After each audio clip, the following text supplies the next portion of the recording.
नमस्कार दोस्तों, मैं विनय सिंह एक बार फिर से आप सभी लोगों का वर्तिका क्लासेस के ई लर्निंग प्लेटफॉर्म पर बहुत बहुत स्वागत करता हूं और साथ ही आप लोगों को दीपावली की ढेरों शुभकामनाएं। आप निरंतर मेहनत करते रहें, जल्द से जल्द आपको एक जॉब मिले और आप अपनी सपनों के जॉब को पाकर साकार करें पाएं। और इसी के साथ एकदम मतलब हैप्पी वाला दीपावली, समझ रहे हैं ना मेरी बात। पढ़ाई करते रहे। आज मॉर्निंग में ही एक मैसेज आया था किसी बच्चे का कि सर आज वीडियो जरूर आना चाहिए, क्योंकि हम लोग शाम को दीपावली जगाएंगे आप ही के वीडियो के साथ। तो डेली पढ़ना भी होता है, तो आपका वीडियो रहेगा तो एक लेक्चर भी रहेगा और इसी के साथ हमारी भी पढ़ाई हो जाएगी। तो बेटा बिल्कुल मैं वीडियो लेकर हाजिर हूँ आपके साथ। और कहानी ये है कि हम लोग कोऑर्डिनेट ज्योमेट्री पढ़ रहे थे। कोऑर्डिनेट ज्योमेट्री में एक सेशन हम लोग ने बहुत अच्छे से क्लियर कर लिया, जिसमें हम लोगों ने एक्स एक्सिस का इक्वेशन निकाला था, एक्स एक्सिस के परपेंडिकुलर डिस्टेंस निकाला था और पोलर फॉर्म सीखा था। ठीक है दोस्तों, और प्लीज आप लोगों से रिक्वेस्ट है, दिल से रिक्वेस्ट है कि प्लीज वीडियो को लाइक किया कीजिए जितने लोग भी वीडियो देखते हैं, और चैनल को अधिक से अधिक दोस्तों तक शेयर करो और वो सब्सक्राइब करें। और मेरी बात ध्यान से सुनिए, आप लोग वीडियो देखते जरूर हैं लेकिन आप लोग क्या करते हैं कि लाइक करना भूल जाते हैं। अगर मैं मेहनत कर रहा हूं, दिल से आपके साथ मेहनत कर रहा हूं, तो प्लीज वीडियो को जरूर लाइक किया कीजिए ताकि वीडियो की रेटिंग बढ़ती रहे। ठीक है दोस्तों, तो दिवाली है, दिवाली का बहुत अच्छा माहौल बना हुआ है। थोड़ा सा कोरोना थोड़ा सा अपने क्या कहते हैं एक अलग रूप में थोड़ा सा डिस्टर्ब करने के लिए फिर से जैसा कि न्यूज चैनल पर देख रहे हैं हम लोग, तो उससे ज़्यादा पैनिक होने की जरूरत नहीं है। आप सावधानी रखिए, ठीक, कहीं भी जाइए मास्क जरूर पहनिए। ठीक, तो स्टार्ट करें आज का कहानी। और आज का लेक्चर कोऑर्डिनेट ज्योमेट्री पार्ट 2, जिसमें हम लोग बहुत इंपॉर्टेंट सेशन को कवर करने जा रहे हैं। ठीक है दोस्तों, चलिए स्टार्ट करते हैं। समय ज़्यादा बर्बाद नहीं करते हैं, चाहे जितने घंटे का वीडियो चले ये, चाहे जितने मिनट्स का चले, तो घबराने की जरूरत नहीं है। चलिए स्टार्ट करें। चलिए, तो आज हम लोग पहला लेक्चर पढ़ेंगे, पहला टॉपिक पढ़ेंगे कि डिस्टेंस फार्मूला। डिस्टेंस फार्मूला ध्यान से समझिएगा, हिंदी में कहिए तो दूरी सूत्र। दूरी सूत्र, इसका मतलब ये हुआ कि डिस्टेंस बिटवीन टू पॉइंट,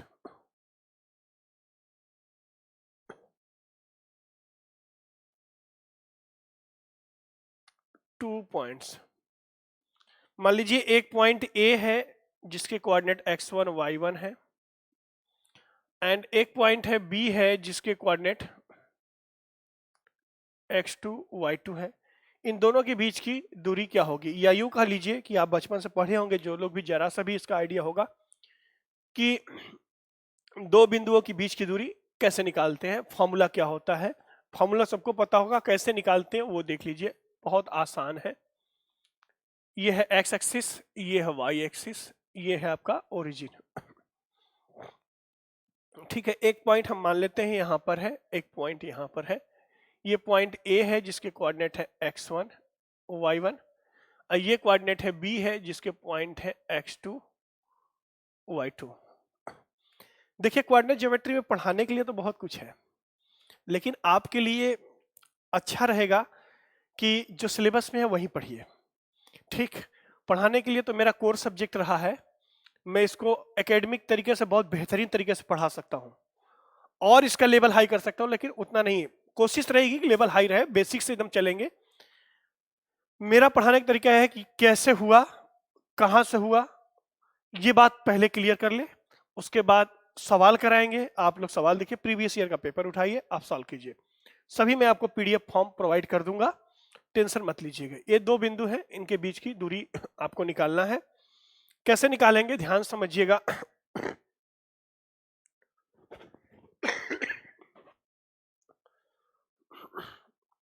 कैसे निकालेंगे ध्यान समझिएगा। अगर मैं कहूं कि बी पॉइंट से एक्स एक्सिस पर परपेंडिकुलर डिस्टेंस क्या होगा, तो आप कहेंगे गुरुजी ये तो y2 है। बी पॉइंट से एक्स एक्सिस पर परपेंडिकुलर डिस्टेंस कितना होगा, तो ये y2 है। एक्स एक्सिस के परपेंडिकुलर y एक्सिस पे चली गई दूरी। अगर मैं कहूँ ए पॉइंट से एक्स एक्सिस पर परपेंडिकुलर डिस्टेंस, तो आप कहेंगे सर ये तो होगा y2। बोलो यार y2 होगा। मुझे बताइए कि y एक्सिस या बी पॉइंट से y एक्सिस पर परपेंडिकुलर डिस्टेंस क्या होगा, तो आप कहेंगे गुरुजी बी पॉइंट से y एक्सिस पर परपेंडिकुलर डिस्टेंस x एक्सिस पे चली गई दूरी, तो कितना चला जाएगा, तो ये चला जा रहा है x2। अब इसी a पॉइंट से इस a पॉइंट से y एक्सिस के परपेंडिकुलर डिस्टेंस अगर निकालना हो, तो आप कहोगे, अगर हम पूछेंगे कि कितना होगा, तो आप कहेंगे गुरुजी ये x1 है, ये a पॉइंट है, x1 है।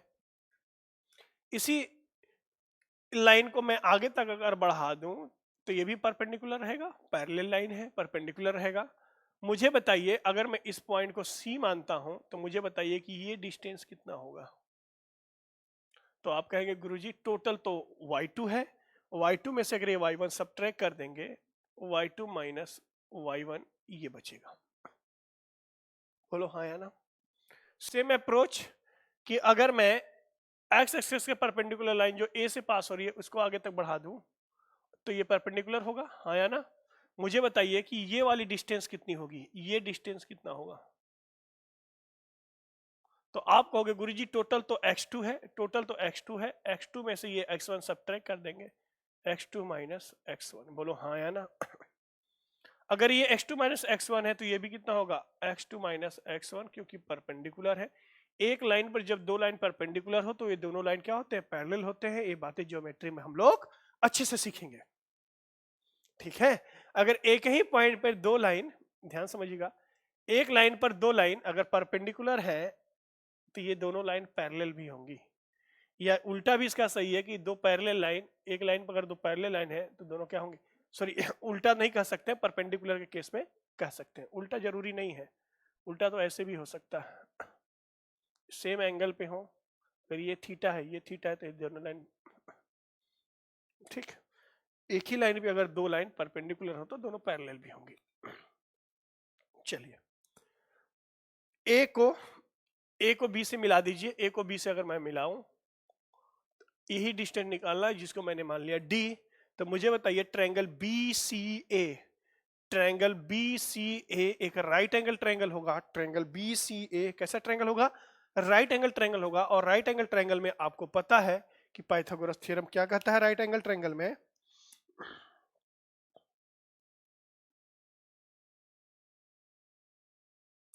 पाइथागोरस थ्योरम कहता है कि हाइपोटेनस का स्क्वायर मतलब D square is equal to क्या हो जाएगा, x2 माइनस x1 का whole square plus y2 minus y1 का होल स्क्वायर।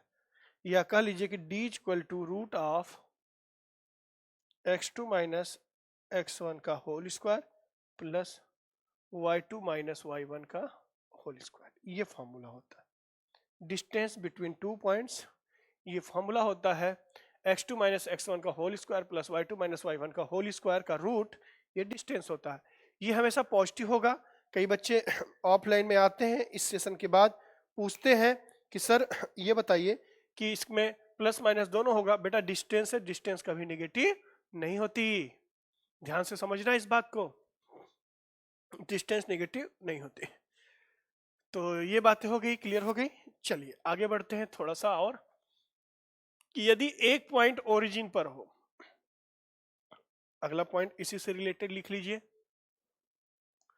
कि distance between two points if one point is origin, origin मूल बिंदु हो, और एक point and another point and another point ये हो x और y, तो डिस्टेंस होगा under root x square plus y square. अब यहां पर भी एक कंफ्यूजन बच्चों में होता है, लेकिन होना नहीं चाहिए कि किसको x2 माने, किसको x1 माने। किसी को x2 मान लीजिए, किसी को x1 मान लीजिए, कोई फर्क नहीं है। लेकिन जिसको 1 मानेंगे तो दोनों, ये अगर x1 है तो ये y1 होगा, ये x2 है तो ये y2 होगा। किसी को मानिए, कोई फर्क नहीं पड़ता। मूल बिंदु से किसी भी पॉइंट के बीच की दूरी हमेशा क्या होती है, root of x square plus y square. चलिए इससे रिलेटेड थोड़ा क्वेश्चन करते हैं। ये चीजें आप आराम से एकदम सीख लीजिए। वीडियो को आराम से पोज कर करके नोट्स प्रॉपर वे में बनाइए, मजा आने वाला है कोऑर्डिनेट ज्योमेट्री में।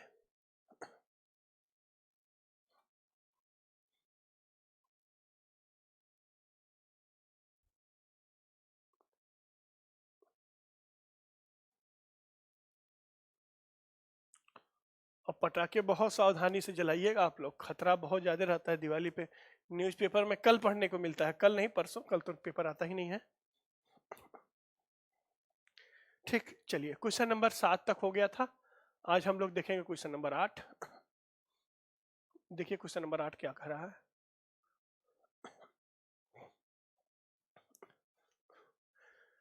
यदि दो बिंदु 5 और 9 और k -3 के बीच की दूरी 13 यूनिट है, 13 इकाई है, तो k का मान ज्ञात कीजिए। बहुत आसान है। ठीक, देखिए दो बिंदु हैं, कौन कौन से पॉइंट है, 5, 9 और कौन से पॉइंट है, k और -3। ठीक, डिस्टेंस फार्मूला आपको पता है, root of x2 minus x1 का whole square plus y2 minus y1 का होल स्क्वायर। ठीक, ये दिया है 13 यूनिट, ध्यान समझिएगा। तो इसको मैं 13 का स्क्वायर लिख दूं, स्क्वायरिंग बोथ साइड करके। किसी को मान सकते हैं x2, इसको मान सकते, किसी को मान सकते हैं, कोई फर्क नहीं पड़ता। k -5 का होल स्क्वायर, ये x2 माइनस x1 का होल स्क्वायर प्लस y2 मतलब -13 माइनस 9 का होल स्क्वायर, या इसको ऐसे कर लिख सकते हैं 13 स्क्वायर। अब इसको ब्रेक मत कीजिएगा, k -5 का होल स्क्वायर। इसको लिख सकते हैं हम लोग, क्या क्या लिख सकते हैं, -12 का होल स्क्वायर। -12 का होल स्क्वायर मतलब 12 का भी होल स्क्वायर हो सकता है, हाँ या ना, 12 का भी होल स्क्वायर होगा। ध्यान समझिए मैं कहाँ लाना चाह रहा हूँ, 12 का स्क्वायर हो जाएगा। आपको याद होगा, अगर आप लोग थोड़ा सा भी ट्रिग्नोमेट्री पढ़े होंगे, तो एक ट्रिपलेट बनता है 5, 12 और 13 का, वही है ये ट्रिपलेट है। ये क्या है, एक ट्रिपलेट है, ध्यान समझिएगा। ये ट्रिपलेट है 13, ये 5 होना चाहिए, कितना होना चाहिए, 12 होना चाहिए, तो 12 है। इसको हम क्या क्या लिख सकते हैं, इस पूरी वैल्यू को हम लोग लिख सकते हैं भाई 5 का स्क्वायर। ये 5 कब आएगा, k की वैल्यू या तो 0 हो जाए, बोलो हाँ या ना, k की वैल्यू या तो 0 हो जाए या तो 10 हो जाए, बस। k की वैल्यू या तो 0 हो जाए या तो 10 हो जाए, तभी ये 5 होगा। तो k की वैल्यू यहाँ पर या तो 0 होगी या तो 10 होगी। ऑप्शन में ध्यान से देखिए कि 0 नहीं है, k की वैल्यू 10 होगी, तो k की वैल्यू कितनी हो जाएगी, 10 हो जाएगी। तो k इक्वल टू कितना हो जाएगा, 10। कई बच्चे इसको सॉल्व करते हैं, आप सॉल्व भी करेंगे तो कोई फर्क नहीं पड़ेगा, सॉल्व भी कर लेंगे आप क्वाड्रेटिक इक्वेशन बना के, तो भी आंसर वही होगा। तरीके बदलने से आंसर नहीं बदलता। ठीक भाई, k की वैल्यू यहां पर मैं 0 रखूं या 10 रखूं, दोनों केस में ये 5 ही देगा। ठीक, तो k की वैल्यू कितनी हो जाएगी, 10। नेक्स्ट क्वेश्चन पर आते हैं।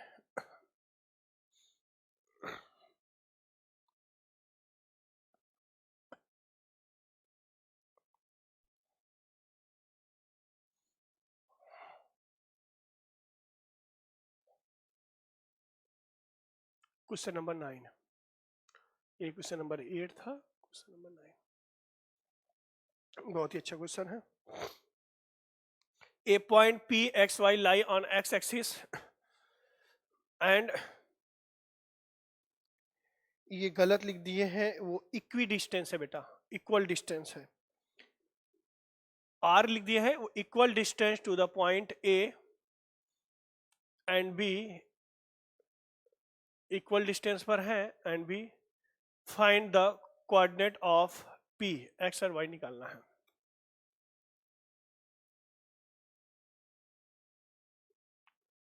इक्वल डिस्टेंस है, आर नहीं है, ई है। ठीक, पहले क्वेश्चन समझिए क्या है। मुझे बताइए, मैंने बताया था कि एक्स एक्सिस पे कोई भी पॉइंट, अगर मैं आपसे पूछूं कि एक्स एक्सिस पर कोई भी पॉइंट हो, कहीं भी पॉइंट हो, क्या वाई बराबर 0 होगा? एक्स एक्सिस पर कोई भी पॉइंट, एक्स एक्सिस पर कोई भी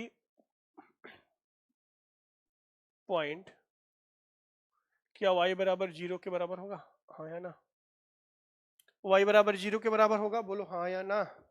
तो अगर मैं मानूं कि P एक्स एक्सिस पर है तो इसके कोऑर्डिनेट क्या क्या होंगे? एक तो x होगा, एक 0 होगा, क्योंकि y का कोऑर्डिनेट 0 है। और A और B P से क्या है? इक्वल डिस्टेंस पर है। A और B P से क्या है? एक समान दूरी पर स्थित है, एक समान दूरी पर स्थित है। अगर A का कोऑर्डिनेट कितना दिया हुआ है? A का कोऑर्डिनेट दिया हुआ है 2 - 5, और B का कोऑर्डिनेट कितना दिया है बेटा? 4 - 5। यही समझना था कि एक्स एक्सिस पर कोई भी पॉइंट होगा, उस केस में वाई हमेशा 0 होगा। कहीं भी पॉइंट लेंगे एक्स एक्सिस पर, देखिए मैं क्वेश्चन हटा दे रहा हूं। अब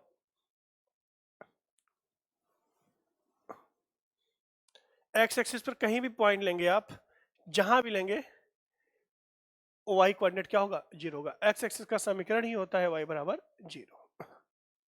तो एक कोऑर्डिनेट तो आ गया वाई, भाई यहीं पर होगा कहीं, है पॉइंट पी। पी यहाँ हो सकता है, कहीं भी हो सकता है। दो दूरी है, इक्वल दूरी कहाँ है वो नहीं मालूम मुझे। अब आप डिस्टेंस फार्मूला, इसके इसके बीच की दूरी बराबर कर दीजिए, इसके इसके बीच की दूरी, एक्स निकाल लीजिए। देखिए कैसे, भाई क्या होगा? A P equal to P B, equal एक समान दूरी है तो हो जाएगा, रूट लिखे चाहे ना लिखे, दोनों साइड में रूट हो जाएगा तो रूट हट जाएगा। मैं डायरेक्ट लिख दे रहा हूँ, लिख ही दे रहा हूँ रूट, नहीं तो आप लोग कंफ्यूज कर जाओगे जो लोग नए होंगे। x2 - x1 x - 2 का होल स्क्वायर प्लस 0 - 5 मतलब 5 का whole square equal to root of 4 - x का होल स्क्वायर, कुछ भी लिख सकते हैं, x - 4 का होल स्क्वायर, कोई दिक्कत नहीं है, प्लस -5 और -0 का होल स्क्वायर मतलब 5 का स्क्वायर। जब आप इसको सॉल्व करेंगे, जब आप इसको सॉल्व करेंगे तो x - 2 का होल स्क्वायर प्लस 5 का स्क्वायर इक्वल टू 4 - x का स्क्वायर प्लस 5 का स्क्वायर। ये तो कैंसिल आउट हो जाएगा, यहाँ से x की वैल्यू आ जाएगी, x की वैल्यू आ जाएगी, x की वैल्यू कितनी आ जाएगी? -1। कुछ गड़बड़ है क्या?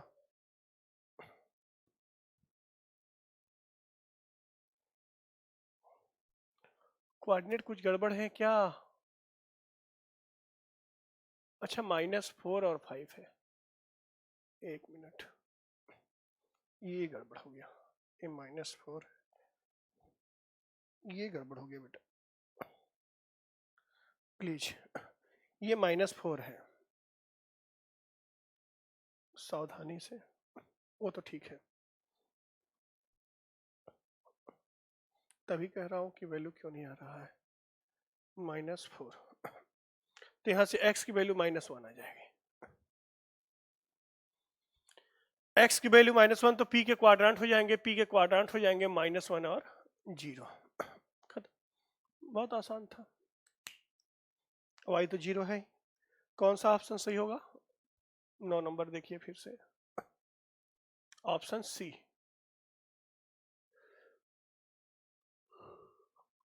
चलिए,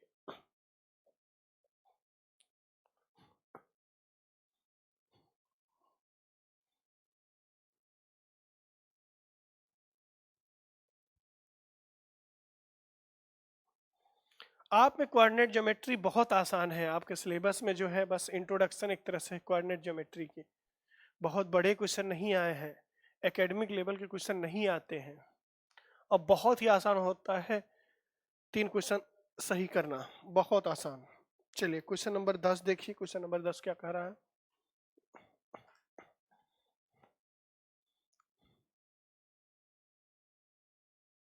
देखिए,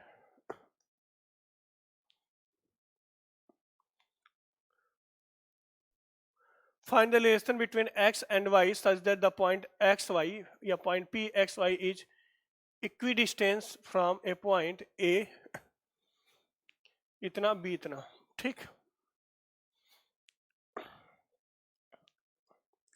देखिए एक पॉइंट p है जिसके कोऑर्डिनेट है x और y, दो बिंदु से इक्वल डिस्टेंस पर है, ये a है ये b है, ये दोनों डिस्टेंस इक्वल है। a का क्वाड्रेंट दिया हुआ है, a का क्वाड्रेंट क्या है 7 एंड 1 और b का क्वाड्रेंट दिया है 3 एंड 5, ठीक है। मैं क्वेश्चन हटा दे रहा हूं ताकि बोर्ड पर पूरा जगह मिले, ठीक।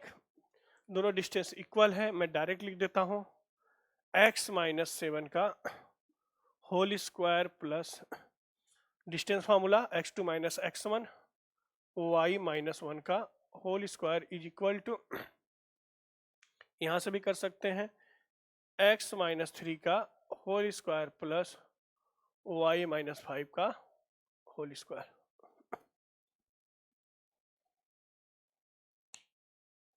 ठीक। चलिए ब्रेक कर लीजिए तो हो जाएगा x square plus 49 minus 14x plus y square plus 1 minus 2y is equal to x square plus 9 minus 6x plus y square plus 25 minus 10y, y square x square cancel out, cancel out 14x और इधर कितना है minus 6x, 14x minus 6x तो हो जाएगा, अगर मैं shift करूं इसको उस साइड ले चलो पॉजिटिव साइड में तो हो जाएगा 8x minus 8y is equal to, ये है माइनस 2y और यहाँ कितना है 10y, तो माइनस 8y सब मैं कहाँ लेके जा रहा हूँ राइट हैंड साइड में, तो कितना हो जाएगा ये हो जाएगा 16, इट मीन्स 8 से हल्का कर लीजिए तो x minus y equal to 2, यही रिलेशन है, देख लीजिए option x minus y equal to 2, C is the right answer.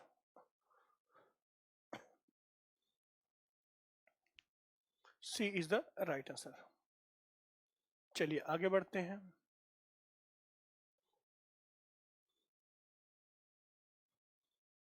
जैसे कह रहा है आप वही कार्यक्रम कीजिए, केवल उसी को ही करना है, जैसे मतलब पूछ रहा है। लैंग्वेज को एक बार पढ़ लीजिए क्या दे रहा है, डिस्टेंस फार्मूला है, कैसे है। बेटा एक बच्चे का डेली मैसेज आ रहा है एलसीएम एचसीएफ के लिए, बेटा इसके बाद एलसीएम एचसीएफ ही कराएंगे, टेंशन ना लो।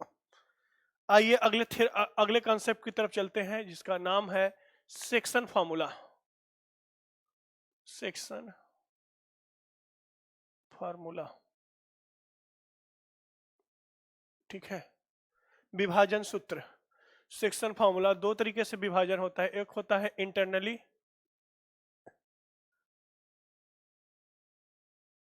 डिवीजन, अंतः विभाजन,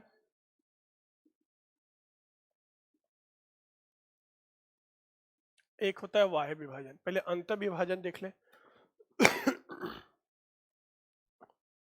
सेक्शन फार्मूला, अंतः विभाजन मेन यही होता है, अंतः विभाजन। बाह्य विभाजन तो इसी का एक रूप है, इसी से आता है मिड पॉइंट फार्मूला। कोई दिक्कत नहीं है, पहले सेक्शन फार्मूला को अच्छे से सीख ले। ये एक्स एक्सिस है, ये वाई एक्सिस है, ये ओरिजिन है। X axis, y axis and origin, ध्यान समझिएगा बेटा, बहुत ही इंपॉर्टेंट है।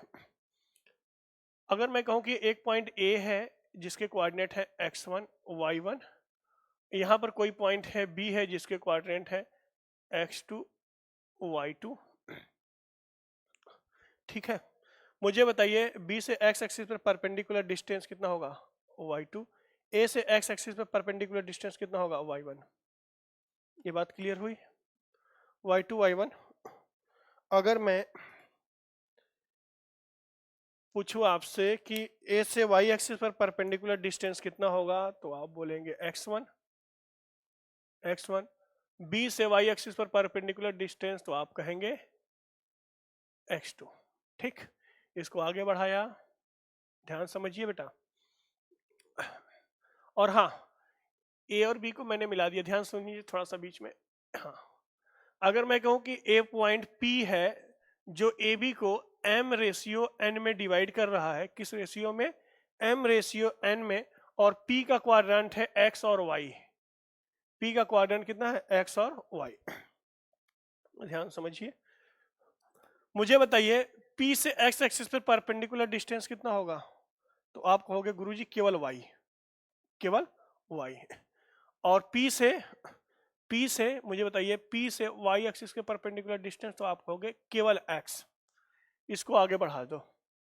अब मुझे बताओ ये डिस्टेंस आप बता सकते हो कितना होगा, ये परपेंडिकुलर ही है, ये सब परपेंडिकुलर है, ये डिस्टेंस कितना होगा मुझे बताइए कि यहां से यहां तक की दूरी क्या y है, यहां से यहां तक की दूरी y है, और B से परपेंडिकुलर डिस्टेंस x एक्सिस पर y2 है, तो ये कितना हो जाएगा, y2 माइनस y हो जाएगा, बोलो हाँ या ना।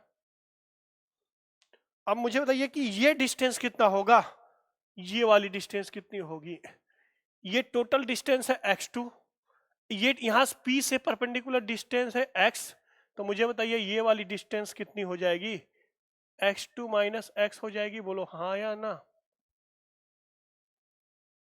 बहुत अच्छे। अब एक बात बताइए मुझे कि ये डिस्टेंस कितना होगा, ये वाला डिस्टेंस, भाई टोटल कितना है, x है, x में से अगर मैं सॉरी टोटल कितना है, y है, y में से मैं y1 सब्ट्रैक्ट कर देता हूं तो यही तो बचेगा। मुझे बताइए भाई कहाँ लिखें, ये वाली डिस्टेंस यहां मैं लिख देता हूं कि y माइनस y1। भाई टोटल p से यहां तक कितना है, y है, और ये कितना है, y1 है, तो y में से y1 सब्ट्रैक्ट होगा तो यही बचेगा। उसी तरीके से आप ये वाली भी डिस्टेंस निकाल सकते हैं, कितना हो जाएगा, x माइनस x1। देखो टोटल कितना है, x है, x में से x1 हो जाएगा। मुझे तो ये क्या, ये दोनों ट्रायंगल सिमिलर ट्रायंगल हैं, डबल ए से जब ज्योमेट्री में हम लोग पढ़ेंगे सिमिलरिटी का प्रॉपर्टी, ये दोनों ट्रायंगल सिमिलर हैं, तो जब दो ट्रायंगल सिमिलर होते हैं तो दोनों के साइड का रेशियो क्या होता है, इक्वल होता है। तो by the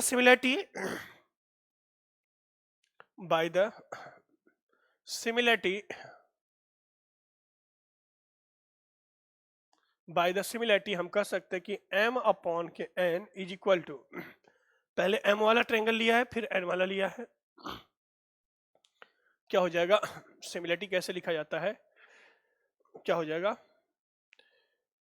x minus x1 upon के उसका base, x2 minus x equal to y minus y1 upon के y2 माइनस y। ठीक, सिमिलरिटी हो गई। इन दोनों को पहले ले लो, इन दोनों को पहले ले लो, तो डायरेक्ट मैं पहले इन दोनों को सॉल्व कर देता हूं, फर्स्ट एंड सेकेंड, तो क्या हो जाएगा, m x2 minus m x is equal to n x minus n x1। इसको इधर कर दो, m x को ले जाओ इधर, इसको इधर ले आओ, तो क्या हो जाएगा, m plus n into x is equal to m x2 plus n x1 upon के अभी नहीं आएगा, ये होगा, यहां से x इक्वल टू आ जाएगा m x2 plus n x1 upon के m प्लस n। यही आप बचपन से पढ़ते आए होंगे। सेकेंड देख ले, फर्स्ट एंड थर्ड से देख लेते हैं, हो जाएगा, क्या लिखे, m cross multiplication y2 minus my is equal to ny minus ny1। इसको इधर ले आइए, तो हो जाएगा m plus n y equal to my2 plus ny1, या y equal to my2 two plus n y one upon के m plus n. ये हो गया सेक्शन फॉर्मूला, ये आपका सेक्शन फॉर्मूला है। लिखने का तरीका फिर से समझिए। कोई लाइन है, देखिए समझ लीजिए, कोई लाइन है जिस पर दो पॉइंट है ए और बी। ए के क्वाड्रेंट x1 y1 और बी के क्वाड्रेंट x2 और y2, और P कोई पॉइंट है जिसके क्वाड्रेंट x और y है। ये P A और B को m रेशियो n में क्या कर रहा है, डिवाइड कर रहा है, m रेशियो n में डिवाइड कर रहा है। तो x का क्वाड्रेंट लिखने के लिए mx2, ये हमेशा इसके साथ जाएगा, ये हमेशा इसके साथ आएगा। mx2 प्लस, इंटरनली इंटरसेक्शन होगा तो बीच में साइन प्लस का होगा, एक्सटर्नली होगा तो माइनस का होगा। ठीक है,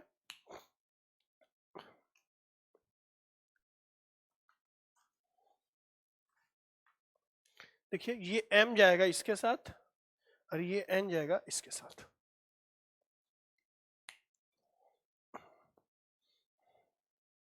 ठीक, चलिए एक्सटर्नली इंटरसेक्शन कुछ नहीं है, नथिंग बट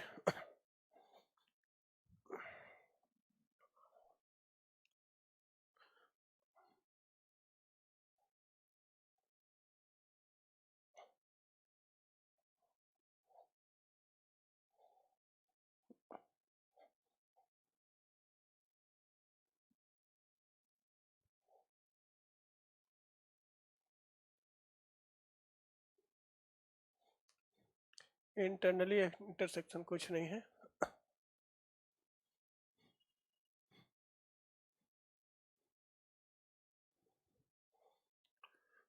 देखिए एक्सटर्नली इंटरसेक्शन y विभाजन, सेकेंड है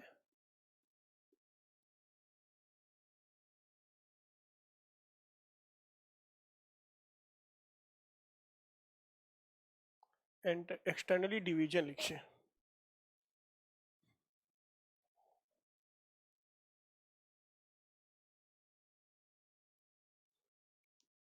बाह्य विभाजन,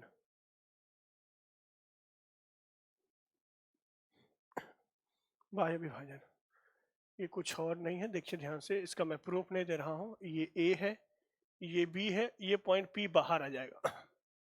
इसके क्वाड्रेंट मान लीजिए x1 y1 x2 y2 और ये मान लीजिए x और y है। ये रेशियो दिया है m और ये वाला रेशियो दिया है n। ठीक है, A से P तक m है और B से P तक n है, तो x एक्सटर्नल डिवीजन हो जाएगा। कहानी वही है, mx2 माइनस nx1 अपॉन के m माइनस n। y का क्वाड्रेंट हो जाएगा m y2 minus n y1 upon के m माइनस n। ये एक्सटर्नल डिवीजन है। ठीक है, ये क्या है, एक्सटर्नली डिवीजन है। ठीक,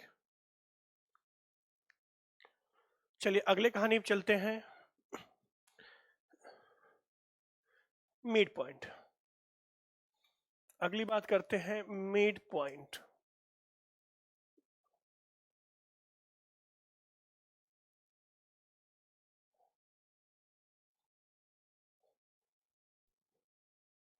थर्ड वन है मिड पॉइंट, मध्य बिंदु, इसी में आता है थर्ड वन, मिड पॉइंट,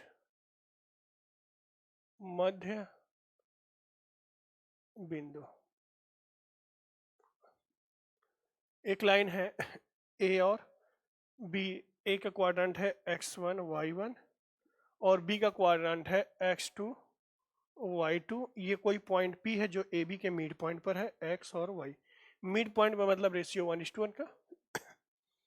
तो यहां से x का क्वाड्रेंट हो जाएगा x equal to x1 plus x2/2 और y का क्वाड्रेंट हो जाएगा y1 प्लस y2/2। ये मिड पॉइंट है। ये मिड पॉइंट, ठीक है। चलिए हेडिंग लगाइए इंपॉर्टेंट नोट, इंपॉर्टेंट नोट, यहां पर हेडिंग लगा लीजिएगा इंपॉर्टेंट नोट।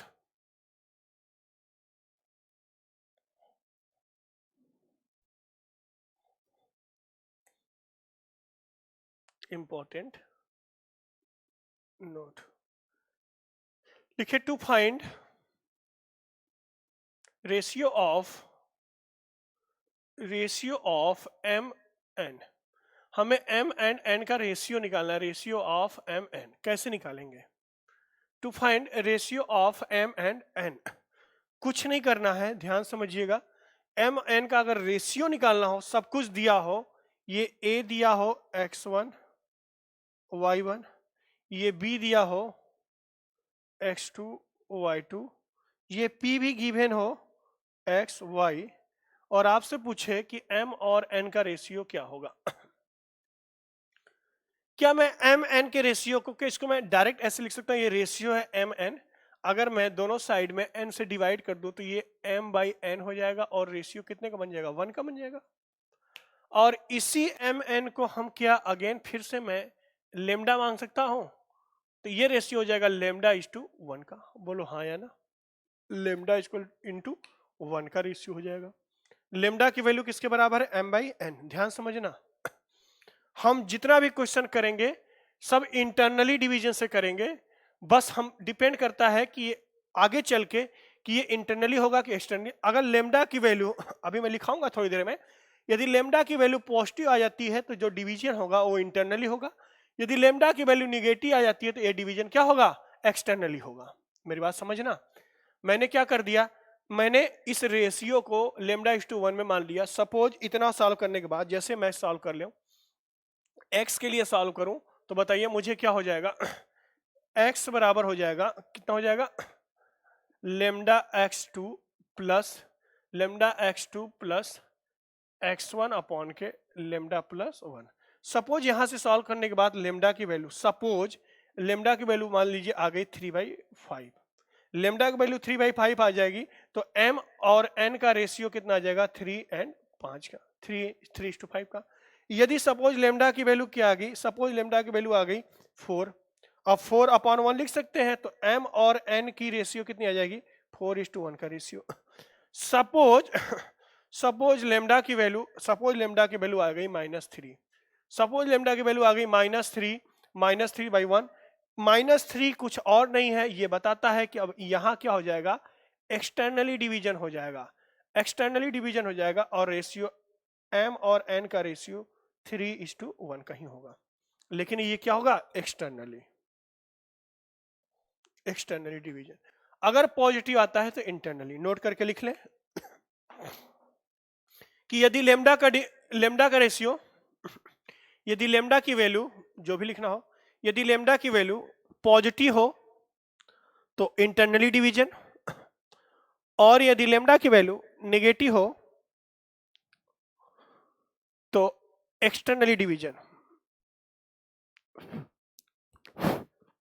यदि लेमडा की वैल्यू पॉजिटिव हो तो इंटरनली डिवीजन, यदि लेमडा की वैल्यू नेगेटिव हो तो एक्सटर्नल डिवीजन।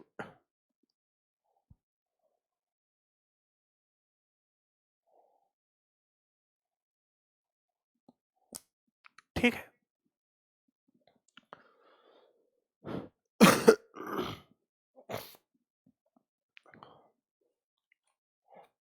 चलिए एक दो क्वेश्चन कर लेते हैं इस पर, सेक्शन फॉर्मूला पर।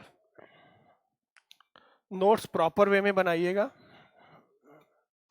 हम हमेशा इंटरनली डिवीजन मान के चलेंगे, हमेशा ध्यान रहे इंटरनली डिवीजन ही लेके चलना है, सब कुछ डिपेंड करेगा लेमडा पर। लेमडा रेशियो है किसका? m और n का। देखिए क्वेश्चन नंबर 11,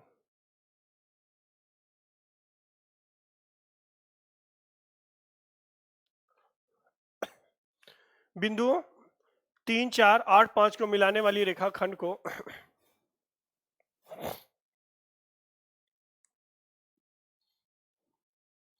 3, 1 में अंत विभाजन करने वाले बिंदु के निर्देशांक ज्ञात कीजिए।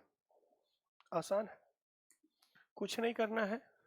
ये है 3 4 और ये कितना है 8 5, कुछ गलत कोऑर्डिनेट है, ये मिस कर दिया। इंग्लिश वाले 3:1 का रेशियो होगा, इंग्लिश वाले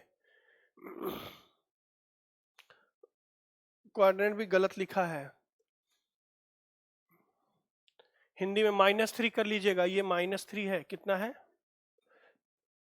कितना है 4 - 3, 4 - 3, 4 - 3 और 8 और 5 है, 8 और 5, ध्यान समझिए। इंग्लिश में 3:1 रेशियो भूल गया है, ये होगा, ये कोई पॉइंट P है, ये 3:1 का रेशियो है, 3:1 का रेशियो। हिंदी में -3 कर लीजिए, हिंदी वाले -3 कर लीजिए और इंग्लिश वाले 3:1 कर लीजिए रेशियो। इंग्लिश में रेशियो 3:1 लिख लीजिए और हिंदी वाले क्वाड्रांट को 4 - 3 लिख लीजिए। ठीक है, आसान है। अगर इसके पॉइंट P के पॉइंट X और Y है तो निकाल लीजिए फटाफट। X की वैल्यू क्या लिखेंगे, X के लिए mx2, mx2 ये उल्टा जाएगा, 3:8 प्लस इंटरनली है, इंटरनली कह रहा है nx1 1:4 अपॉन के 3 + 1, तो कितना हो जाएगा 24 4 28, 28 बटा 4 28/4 7। आई थिंक एक ही आंसर से मिल गया होगा, अच्छा 2 आंसर है 7 वाले, तो y निकालना ही पड़ेगा। मोस्टली क्वेश्चन एक ही ऑप्शन से y से, तो हो जाएगा m3y2 5 प्लस 1 - 3 अपॉन के 3 + 1, तो y की वैल्यू हो जाएगी 15 में से 3 गया 12, 4 3 12, 7 3, option B is the correct. x y 7 3 7 3। चलिए question number,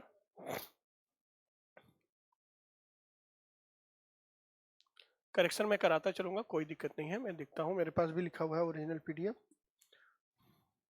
in what ratio does the point -4 6 divide the line segment joining A point -6 10 and B है 3 and 8।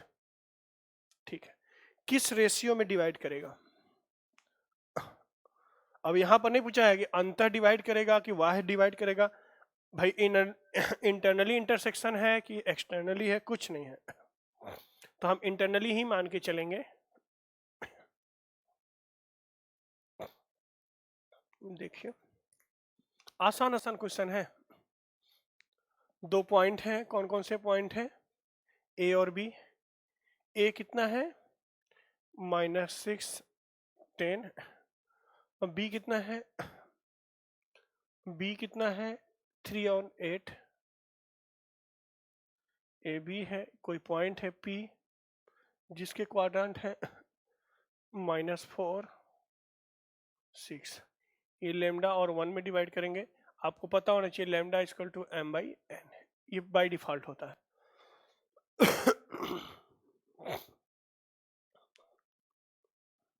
ठीक है, एक ही डिवीजन से निकाल लीजिए, x के वैल्यू से ही सब निकाल लीजिए, कोई दिक्कत, दोनों वैल्यू निकालने की जरूरत नहीं है। x अगर -4 = क्या हो जाएगा, लेमडा 3 लेमडा प्लस तो ये हो जाएगा माइनस, ये -6 है अपॉन के लेमडा +1, क्रॉस मल्टीप्लीकेशन कर दीजिए तो -4 लेमडा -4 = 3 लेमडा -6, इधर